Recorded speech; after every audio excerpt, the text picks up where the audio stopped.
विद्यार्थी मित्रांनो, स्वागत आहे तुमचं। आपण मागच्या तासामध्ये भारताची संसद याबद्दल माहिती पाहत होतो। हा आपला 8वीच्या नागरिकशास्त्रातला दुसरं प्रकरण आहे आणि मागच्या तासामध्ये आपण राज्यसभा आणि लोकसभा या दोन सभागृहाबद्दल माहिती पाहिलेली होती। आज आपण पुढे जाऊयात आणि या भारतीय संसदेची कार्यप्रणाली जी आहे ती पाहणार आहोत। भारताच्या संसदेची कार्य जी आहेत ते जाणून घ्यायची आहेत। आता संसदेची कार्यामधलं पहिलं जे महत्त्वाचं कार्य आहे ते आहे कायद्यांची निर्मिती। बघा, नाव काय आहे? कायदे मंडळ। मी तुम्हाला मागच्या तासामध्ये म्हणलं होतं की संसदेलाच कायदे मंडळ असं म्हणतात आणि या कायदे मंडळाचं सगळ्यात महत्त्वाचं कार्य कोणतं आहे तर ते आहे कायद्यांची निर्मिती। काय असतं बघा, लोकांचे हित आणि त्यांचे कल्याण साध्य व्हावे आणि संविधानातील उद्दिष्टांना प्रत्यक्षामध्ये आणता यावे म्हणून संसदेला अनेक कायदे करावे लागतात। आता हे जे कायदे जे आहेत हे कायदे करत असताना काही महत्त्वाच्या गोष्टी लक्षात घ्या तुम्ही की काही कायदे असे असतात जे कालबाह्य झालेले असतात। तर या कालबाह्य झालेल्या कायद्यांना रद्द करावं लागतं किंवा काही कायद्यामध्ये दुरुस्त्या ज्या आहेत त्या कराव्या लागतात किंवा काही नवीन कायदे सुद्धा करावे लागतात। म्हणजे आता नवीन शैक्षणिक धोरणासंबंधीचा कायदा जो आहे तो प्रस्तावित आहे, तो पुढच्या कालखंडामध्ये येणार आहे। म्हणजे हे कायदे जे आहेत ते परिस्थितीनुसार नवीन नवीन कायदे जे आहेत ते करावे लागतात आणि या कायद्याची निर्मिती जी आहे ती संविधानामध्येच त्या संबंधीच्या स्पष्ट तरतुदी जी आहेत त्या केलेल्या आहेत। त्यानुसार आपली प्राथमिक आणि मुख्य जबाबदारी म्हणून आमचं भारताचं संसद जे आहे, भारताची संसद जी आहे ती कायद्यांची निर्मिती करत असते। आता दुसरं एक अत्यंत महत्त्वाचं काम जे आहे या संसदेचं ते आहे मंत्रिमंडळावर नियंत्रण ठेवणं।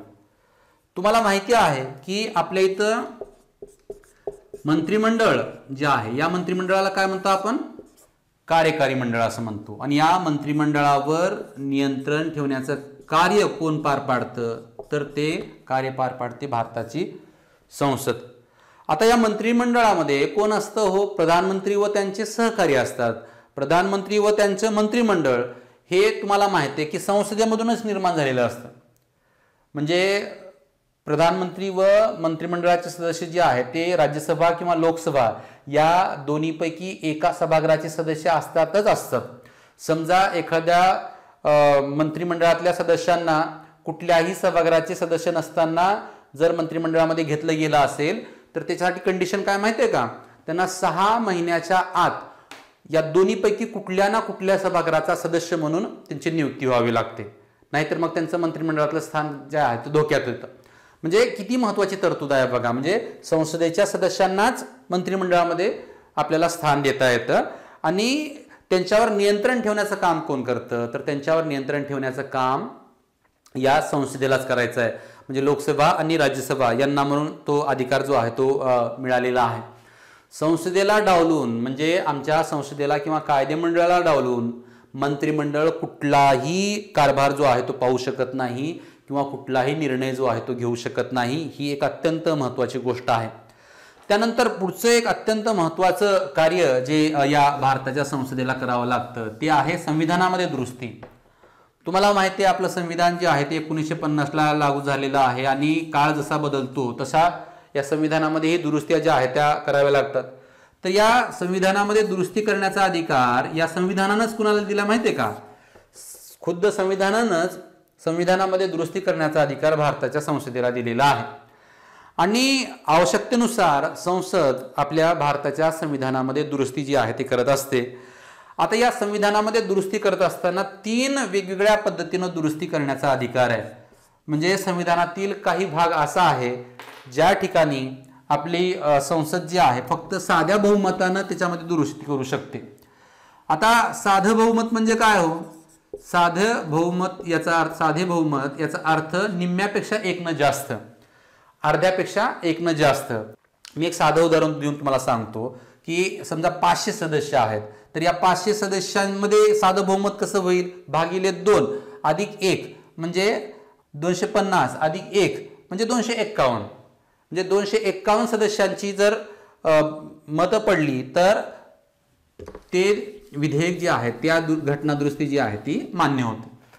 दुसरं आहे विशेष बहुमत। विशेष बहुमत म्हणजे काय? विशेष बहुमत म्हणजे ज्याला 2/3 बहुमत असं म्हणतात. सभागृहामधील 2/3 सदस्यांच्या बहुमतानं ते होतं. आणि तिसरं जे आहे ते आहे विशेष बहुमत अधिक भारतामध्ये जे घटक राज्याच्या विधानसभा आहेत, विधिमंडळ आहेत, त्यामध्ये निम्म्यापेक्षा अधिक घटक राज्यांची मंजुरी किंवा मान्यता असेल तरच ती घटना दुरुस्ती जी आहे ती होऊ शकते. म्हणजे संविधानामध्ये दुरुस्ती करण्याचा एक अत्यंत महत्त्वाचा अधिकार जो आहे तो भारताच्या संसदेकडे दिलेला आहे. आता इथं झालं आपल्याला संसदेची कार्य आपण पाहिली. आपण पुढे लोकसभेच्या अध्यक्षाबद्दल माहिती घेणार आहोत. आता लोकसभा जी आहे ह्या लोकसभेच्या या नावाच्या सभागृहामध्ये कामकाज व्यवस्थित चालावं, कामकाजाचं नियमन व्हावं यासाठी एक अध्यक्ष आणि एक उपाध्यक्ष असतात. ज्या वेळेस लोकसभेचं पहिलं अधिवेशन भरतं त्या अधिवेशनामध्ये सर्व सदस्य जे आहेत ते त्यांच्यापैकी एकाची लोकसभेच्या अध्यक्षपदावर व एका सदस्याची लोकसभेच्या उपाध्यक्षपदावर निवड करत असतात. आणि लोकसभेचं जे कामकाज आहे ते लोकसभेचं कामकाज हे लोकसभेच्या अध्यक्षाच्या मार्गदर्शनाखाली आणि नियंत्रणाखाली चालत असतं. लोकसभा हे तुम्हाला मी म्हणलं मागेही की भारतीय जनतेचं प्रतिनिधित्व करणारं सभागृह आहे. आणि अर्थातच अध्यक्ष जे आहे ते लोकसभेचे प्रतिनिधित्व करत असतात. आणि अध्यक्षपदावर जी व्यक्ती कोणी निवडून येते ती व्यक्ती अत्यंत निपक्षपातीपणानं काम करावं लागतं. म्हणजे कुठल्याही एका पक्षाची बाजू न घेता सभागृहातल्या सर्व सदस्यांना समान न्याय देण्याचं काम त्यांना करावं लागतं. आणि लोकसभेच्या सभासदांना लोकप्रतिनिधी या नात्यानं काही हक्क मिळतात, त्यांना काही विशेषाधिकार मिळतात. आणि त्या हक्कांची, त्या विशेषाधिकारांची जपणूक करण्याचा जो काही हे आहे काम आहे ते लोकसभेचे अध्यक्ष करत असतात. आणि लक्षात घ्या सभागृह जे आहे लोकसभा या सभागृहाचं कामकाज सुरळीतपणे चालावं, त्याची प्रतिष्ठा जी आहे ती राखली जाणं, कामकाजांच्या नियमांचं अर्थ लावून त्यानुसार ते चालवणं इत्यादी सगळी महत्त्वाची कामं जी आहेत ते लोकसभेचे अध्यक्ष करत असतात. आता दुसरं सभागृह जे आहे ते राज्यसभा आहे आणि राज्यसभेच्या अध्यक्षांना काय म्हणतात? सभापती म्हणतात. आता इथे एक थोडंसं महत्त्वाची गोष्ट आहे, थोडं वेगळं आहे म्हणून लक्षात घ्या की राज्यसभेचे अध्यक्ष जे आहेत ते सभागृहामधून निवडले जात नाहीत. मग कोण असतात राज्यसभेचे अध्यक्ष? तर भारताचे जे उपराष्ट्रपती असतात ते राज्यसभा या सभागृहाचे पदसिद्ध सभापती असतात. लक्षात घ्या भारताचे जे उपराष्ट्रपती असतात ते राज्यसभा या सभागृहाचे पदसिद्ध सभापती असतात. आणि पदसिद्ध सभापती म्हणजे जे कोणी भारताचे राष्ट्रपती असतील ते राज्यसभेचे सभापती असतील. आणि राज्यसभेचा उपसभापती मात्र निवडला जातो बरं का, ही एक गोष्ट लक्षात घ्या. तर जसं लोकसभेच्या राज्याध्यक्षांना काम करावं लागतं तसंच राज्यसभेच्या सभापतींना आणि उपसभापतींना कार्य करावं लागतं. त्यामध्ये सभागृहामध्ये शिस्त राखणे, चर्चा घडवून आणणे, सर्व सदस्यांना बोलण्याची समान संधी देणे असे काही काम जे आहे ते त्यांना करावे लागते. आणि हे अत्यंत महत्त्वाचे जबाबदारी जी आहे ती त्यांच्यावर दिलेली आहे. आता हे झाले दोन महत्त्वाचे मुद्दे, म्हणजे आपण संसदेची कार्य पाहिली आणि लोकसभा आणि राज्यसभा याचे जे अध्यक्ष आहेत त्यांच्याबद्दलची माहिती घेतली. आता आपण यातला तिसरा मुद्दा घेणार आहोत आणि तो तितकाच महत्त्वाचा मुद्दा आहे की संसद कायदे निर्माण करते, मात्र संसद हे कायदे निर्माण करते म्हणजे कशी करते, त्याची प्रक्रिया काय आहे, नेमकी त्याची प्रोसेस काय आपल्याला पाहायची आहे. आपल्या देशामध्ये कायदे निर्मितीसाठी एक विशिष्ट पद्धत जी आहे ती संविधानकारांनी सांगितलेली आहे. या पद्धतीला कायदा निर्मितीची प्रक्रिया असंही म्हणतात. आता पहिलं एक वाक्य लक्षात ठेवा तुम्ही, कायद्याच्या कच्च्या मसुद्याला विधेयक असं म्हणतात. काय म्हणतात? कायद्याच्या कच्च्या मसुद्याला काय म्हणतात? विधेयक असं म्हणतात. म्हणजे हे विधेयक जे आहे ते पहिल्यांदा तयार केलं जातं आणि हे विधेयक जे असतं त्या विधेयकाचे परत दोन प्रकार पडतात. त्याच्यामध्ये पहिला प्रकार जो आहे तो अर्थ विधेयक, म्हणजे जे पैशासंबंधित असतं. जे विधेयक कर असेल किंवा खर्च असेल या संबंधीचे जे विधेयक असतात, म्हणजे त्याच्यामध्ये पैसा आला ना, त्यामुळे त्याला म्हणायचं अर्थ विधेयक, त्याला म्हणायचं अर्थ विधेयक. आणि दुसरं जे आहे ते विधेयक असतं सर्वसाधारण विधेयक. आणि याच्यामध्ये एक महत्त्वाची गोष्ट अशी आहे की अर्थविधेयकाच्या बाबतीमध्ये काही विशेष अधिकार लोकसभेला दिलेले आहेत. आपण ते पुढे बघूयात. आता विधेयकाचे कायद्यामध्ये रूपांतर होते तर ही प्रक्रिया नेमकी कशी चालते, ह्याला काही टप्पे आहेत. म्हणजे विधेयक जे आहे त्या विधेयकाच्या निर्मितीपासून त्याच्यामध्ये कायद्यामध्ये त्याचं रूपांतर होण्यापर्यंत काय करावं लागतं, तर पहिल्यांदा विधेयकाचा कच्चा मसुदा जो आहे तो तयार केला जातो आणि हा तयार केलेला कच्चा मसुदा हा सभागृहामध्ये मांडला जातो, लोकसभा किंवा राज्यसभा. आपण कुठल्या विधेयकासंबंधी बोलतोय, सर्वसाधारण. आणि अर्थविधेयक हे पहिल्यांदा लोकसभेमध्येच मांडता येतं. मात्र इतर जे विधेयक आहेत, सर्वसाधारण विधेयक आहेत, ते लोकसभा किंवा राज्यसभा या दोन्हीपैकी कुठल्याही एका सभागृहामध्ये मांडता येतात, हे एक लक्षात घ्या. तर हे विधेयक जे आहे ते विधेयक कोण मांडतो, तर संबंधित खात्याचा मंत्री मांडू शकतो किंवा एखादा सभागृहाचा सदस्य सुद्धा ते विधेयक जे आहे ते मांडू शकतो.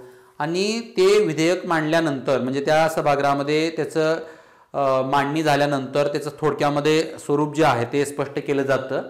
याला म्हणायचं पहिलं वाचन. याला काय म्हणायचं, प्रथम वाचन, पहिलं वाचन. त्यानंतर दुसरं वाचन. आता या दुसऱ्या वाचनाचे 2 टप्पे आहेत बघा. याच्यामध्ये पहिल्यांदा काय होतं की सभागृहातील सदस्य जे आहेत त्या विधेयकाबद्दल आपली मतं जी आहेत ते व्यक्त करतात आणि विधेयकाचे काही समर्थक असतात, काही विरोधक असतात. समर्थक मग समर्थन करतात, विरोधक जे आहेत ते त्याला विरोध करतात, त्या विधेयकामधले उणिवा आहेत, दोष आहेत ते सांगण्याचा प्रयत्न करतात. आणि मग जर त्यांच्या सूचना योग्य असतील तर त्या सूचना हे स्वीकारल्या जातात. आणि त्या सगळ्यातनं आपल्याला असं दिसतं की एकतर ते विधेयक जे आहे तर जर गरज पडली तर एका समितीकडं पाठवलं जातं. म्हणजे समिती काय करेल, त्या विधेयकावर थोडीशी डिटेलमध्ये चर्चा करेल, त्याचा चांगला अभ्यास करेल आणि त्याच्यामध्ये जर काही दुरुस्त्या असतील तर त्या समितीच्या माध्यमातून सुचवल्या जातात. आणि तो अहवाल जो आहे तो समिती परत त्या सभागृहाकडे पाठवते. त्यानंतर या दुसऱ्या वाचनाच्या दुसऱ्या टप्प्यामध्ये काय होतं की या टप्प्यामध्ये त्या विधेयकावर कलमवार चर्चा होते. विधेयक म्हणजे कायदा लक्षात घ्या, त्या कायद्यामध्ये जे आर्टिकल्स असतात, कलम असतात, कलमवार म्हणजे एक पॉईंट घ्यायचा, एक कलम घ्यायचा, त्याच्यावर चर्चा करायची, दुसरी घ्यायचं त्याच्यावर चर्चा करायची, अशा पद्धतीने चर्चा होते. आणि त्यावेळी सुद्धा या सभागृहाचे जे सदस्य असतात, आमच्या लोकसभा किंवा राज्यसभेचे सदस्य जे असतात, तर ते सदस्य त्यामध्ये दुरुस्त्या सुचवू शकतात. आणि या दुरुस्ती सुचवणारा अहवाल जो आहे तो समिती काय करते, सभागृहाकडे. आणि त्यानंतर त्यावर मतदान जे आहे ते घेतलं जातं. म्हणजे मतदान घेतल्यानंतर काय होईल, एकतर ते विधेयक मंजूर होईल किंवा ते विधेयक जे आहे ते नामंजूर होईल. त्यानंतर काय होतं बघा, या दुसऱ्या वाचनाच्या दुसऱ्या टप्प्याला सुरुवात होते. आणि या दुसऱ्या टप्प्यामध्ये काय होतं की त्या विधेयकाच्या वर चर्चा होते, अगदी कलमवार चर्चा होते. त्यातले जे आर्टिकल्स असतात, कारण तो कायदा होणार आहे त्यामुळे त्यातली जी प्रत्येक कलम जे आहे त्या प्रत्येक कलमाचं वाचन होतं, त्यावर चर्चा होते, त्यावर दुरुस्त्या सुचवल्या जातात. आणि मग तिसरं वाचन. या तिसऱ्या वाचनाच्या वेळी काय होतं तर परत एकदा विधेयकाचं थोडक्यामध्ये त्याच्यावर चर्चा होते. जर विधेयक मंजूर करायचं असेल तर त्यासंबंधीचा ठराव जो आहे तो घेतला जातो. आणि विधेयकाच्या बाजूनं जर बहुमत आलं, म्हणजे ते विधेयक जर संबंधित सभागृहामध्ये बहुमतानं मंजूर झालं तर ते विधेयक दुसऱ्या सभागृहाकडे पाठवलं जातं. म्हणजे समजा राज्यसभेमध्ये पहिल्यांदा मांडलं गेलं असेल तर ते लोकसभेकडे पाठवलं जातं, किंवा समजा लोकसभेमध्ये पहिल्यांदा मांडलं असेल तर ते राज्यसभेकडे पाठवलं जातं. आणि त्या दुसऱ्या सभागृहामध्ये परत त्या सगळ्या प्रक्रिया होतात आणि तिथंही त्याला मंजुरी जी आहे ती मिळाली तर ते विधेयक राष्ट्रपतीकडे जातं आणि राष्ट्रपतींनी त्यावर स्वाक्षरी केल्यानंतर मात्र त्या विधेयकाचं कायद्यामध्ये रूपांतर होतं. ही गोष्ट लक्षात ठेवा. ज्या वेळेस दोन्ही सभागृहामध्ये मतभेद होतात, एका सभागृहामध्ये हे विधेयक मंजूर होतं, दुसऱ्यामध्ये मंजूर होत नाही, अशा वेळेस संसदेचं संयुक्त अधिवेशन बोलवलं जातं. आणि या संयुक्त अधिवेशनामध्ये जर त्या विधेयकाला मंजुरी मिळाली तर ते विधेयक मंजूर होतं आणि राष्ट्रपतीकडे स्वाक्षरीसाठी जातं. जर त्याला मंजुरी मिळाली नाही तर ते विधेयक जे आहे ते तिथंच त्याचा प्रवास संपतो. तर ही एक गोष्ट लक्षात ठेवा. आता काही महत्त्वाची एक चौकट आहे, खूप महत्त्वाची चौकट आहे ती, की आपल्या इथं संसदेमध्ये अर्थविधेयक मी म्हणलं तुम्हाला, ते अर्थविधेयक अधिकार जास्त कुणाला आहेत तर लोकसभेला आहेत. तर हे अर्थसंकल्प जो असतो, अंदाजपत्रक ज्याला म्हणतो आपण किंवा बजेट म्हणतात बघा त्याला, ते बजेट जे आहे ते लोकसभेमध्ये मांडण्यासाठी केंद्रीय अर्थमंत्री मांडत असतात. आणि राज्याच्या विधिमंडळांतही कायदे करताना संसदेसारखीच पद्धत आहे. म्हणजे आमचे जे घटक राज्यामध्ये विधिमंडळ आहेत त्याच्यामध्येही ती साधी पद्धत आहे. आणि एकच फरक आहे तिथं की समजा विधानसभा आणि विधान परिषद आहेत यांनी मंजूर केल्यानंतर ते जे विधेयक आहे ते राज्यपालांकडे मंजुरीसाठी पाठवलं जातं आणि राज्यपालांनी स्वाक्षरी केली की मग त्याचं कायद्यामध्ये रूपांतर होतं. म्हणजे जसं केंद्रीय पातळीवर रचना आहे तशाच पद्धतीची रचना आमच्या इथं घटक राज्य पातळीवर सुद्धा केलेली आहे. तर विद्यार्थी मित्रांनो, हे अत्यंत महत्त्वाचं प्रकरण आहे भारताची संसद. आणि या भारताच्या संसदेमधील आपण वेगवेगळ्या दोन्ही सभागृहाची माहिती घेतली. आपण यामध्ये कायदे निर्मितीची प्रक्रिया नेमकी कशी होते हेही पाहिलेलं आहे. आपण आता यानंतर जो प्रकरण घेणार आहोत ते इतिहासामधलं जे आपलं तिसरं प्रकरण आहे, या तिसऱ्या प्रकरणाचा आपण अभ्यास करणार आहोत. तर तुम्ही जर हे व्हिडिओ पाहत असाल तर एक गोष्ट लक्षात घ्या की शेवटपर्यंत व्हिडिओ पाहण्याची सवय लावून घ्या आणि हा अभ्यास करत असताना तुम्ही पाठ्यपुस्तकाचाही आधार करा, रेग्युलर अभ्यास करा. अभ्यासात कुठलाही खंड जो आहे तो पडू देऊ नका. तुम्हाला खूप खूप शुभेच्छा. आजच्या व्हिडिओमध्ये मी इथंच थांबतो. धन्यवाद.